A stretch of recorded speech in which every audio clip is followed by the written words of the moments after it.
محنت کرنے کے لیے نا ایک چیز بہت ضروری ہے، یعنی یہ بڑا لوگوں کو اشکال ہوتا ہے جو طلبہ ہے نا کہ یار محنت نہیں ہوتی پڑھائی میں، یہ ہوتا ہے نا اکثر. محنت یہ بہت اچھی باتیں ہیں، تو ساری وہی باتیں کامن جو سب علماء کرتے ہیں، ہم نے بھی وہی باتیں کی ہیں، کوئی نئی بات نہیں. لیکن یار محنت نہیں ہوتی.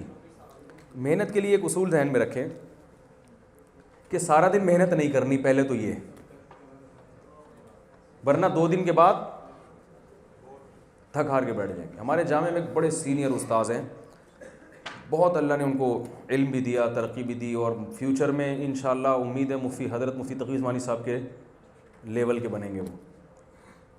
تو میں ان سے پوچھتا ہوں یار آپ نے اتنا کیسے پڑھ لیا، اتنی کتابیں چاٹ گئے آپ، اور یہ انہوں نے کہا میرا معمول ہے پڑھائی کا صبح سے لے کے دوپہر 1 بجے تک بس. سمجھ رہے ہو؟ اس کے بعد آرام، اور پھر کچھ عصر تک کوئی ایسی ایکٹیویٹی، تھوڑا بہت انگلش سیکھ رہے ہیں وہ عصر تک، اس کے بعد عصر کے بعد بالکل فارغ.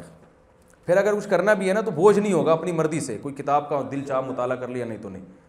کیونکہ انسان کو جب یہ ہوتا ہے نا میں محنت کرنی ہے رات تک، تو وہ ہوتی نہیں ہے. جب انسان کو نا بھائی اتنے گھنٹے ہیں، اس کے بعد لو فری، صحیح ہے نا، اس کے بعد لو فری کریں گے تو وقت میں بہت برکت ہوتی ہے، بہت کچھ کر لیتا ہے وہ. ہمارے جب محنت کی ترغیب دی جاتی ہے نا، 24 گھنٹے کا شیڈول بنا کے دیا جاتا ہے جو دیکھنے میں بڑا اچھا ہوتا ہے، وہ اس میں بہت کم لوگ کامیاب ہوتے ہیں. ہمارے جیسے، ہم جیسے سب ایک ہی جیسے ہیں نا، وہ نہیں چل پاتے. وہ 4 دن کے بعد بولیں گے چھوڑو یار اچھی بڑی زندگی گزر رہی تھی ہنسی خوشی. ٹھیک ہے، تو ایک ٹائم ہونا چاہیے یہاں سے یہاں تک بس، اس کے بعد نہیں. اور وہ صبح کا وقت ہو، صبح کے وقت میں تھوڑے وقت میں بہت زیادہ کام ہوتا ہے. پھر پڑھنے کا طریقہ کیا ہوگا یہ میں بتاتا ہوں. جی بھائی،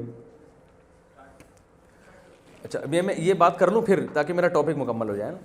دوسرا یہ کہ کتاب کھول کے پڑھنے کا دل نہیں کرتا، یہ بھی ایک کامن بیماری ہے جو ڈینگی سے زیادہ پھیلی ہوئی ہے. کسی کا بھی دل نہیں کر رہا. میرا خیال ہے اس پاکستان میں ایک بندہ بھی ایسا نہیں ہوگا.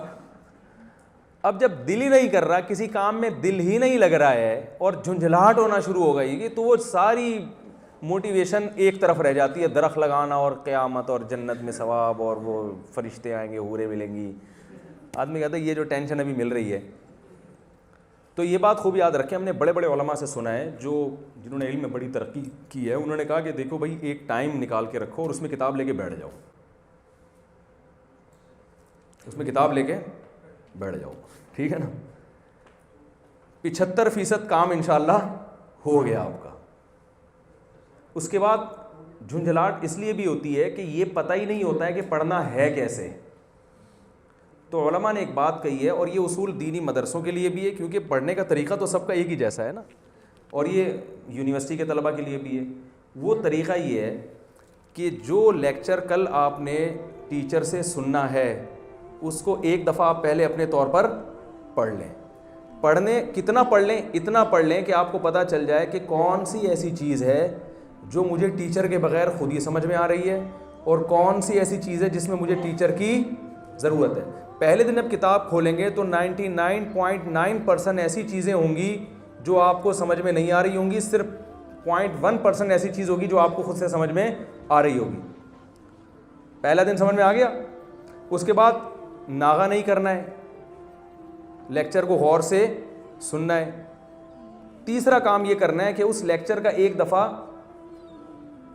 تکرار، جسے ہم اردو میں کہتے ہیں نا، ریوائز کرنا ہے کسی کو بٹھا کے سامنے، ایسے دیکھ کے نہیں، بلکہ وہ یعنی وہ لیکچر آپ ڈیلیور کر دیں کسی دوسرے کو، کسی کو بٹھا لیں، پیسے دے کے بٹھا لیں، بے شک بندہ 50 روپے لے ذرا بیٹھ جب 15 منٹ کے لیے، تو وہ آپ نے اس کو وہ اپنے جو لیکچرار ہے نا اسی کے اسٹائل میں پورا لیکچر اس کو سنا دینا ہے. بس یہ آج کا کام، ایک دن کا کام آپ کا ختم. پھر اگلے دن کے لیکچر کی تیاری. اس سے کیا ہوگی؟ آپ کی صلاحیت کتاب سمجھنے کی بڑھتی چلی جائے گی، اور سال کے آخر میں آپ دیکھیں گے جب آپ مطالعہ کر رہے ہوں گے تو 99.9 آپ کو سمجھ میں آ رہا ہوگا. 1% ہے جس میں آپ کو ٹیچر کی نہیں آ رہی سمجھ میں بات، اور مزہ آنا شروع ہو جائے گا. جب کسی کوئی کام سمجھ میں آتا ہے نا تو پھر دلچسپی پیدا ہونا شروع ہوتی ہے. ہوتا یہ ہے کہ شروع میں ہی وہ لیکچرار نے پڑھنا شروع کیا، وہ جب جس ٹاپک کو آپ نے پہلے پڑھا ہی نہ ہو وہ کسی کے پڑھانے سے سمجھ میں نہیں آتا.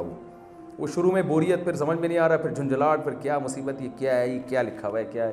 وہ ایسی جھنجھلاہٹ پیدا ہوتی ہے انسان کو، تو پھر کہتا ہے پتہ نہیں کس مصیبت، پھر وہ پھرے تلاش کرتا ہے امتحان میں کامیابی کے لیے، پھر وہ 5 سالہ پیپر 5 ایئرز، اور اس میں کون کون سا سوال آیا تھا، کون کون سا نہیں آیا. تو یہ ویژن کیا تیل لینے. جس آدمی کا مقصد صرف نمبر حاصل کرنا، وہ اس کا کوئی ویژن ہوتا ہے بھائی؟ کوئی ویژن کہاں چلا گیا؟ تیل لینے گیا. تو اس لیے یہ بہت زبردست طریقہ ہے پڑھنے کا. اس میں کبھی کبھار ناغہ بھی ہو جائے گا تو توبہ استغفار کر لے آدمی، پھر دوبارہ سے اسی ٹریک تو صحیح ہونا چاہیے نا پڑھنے کا. اب آپ بتائیں بھائی کیا سوال پوچھ رہے تھے؟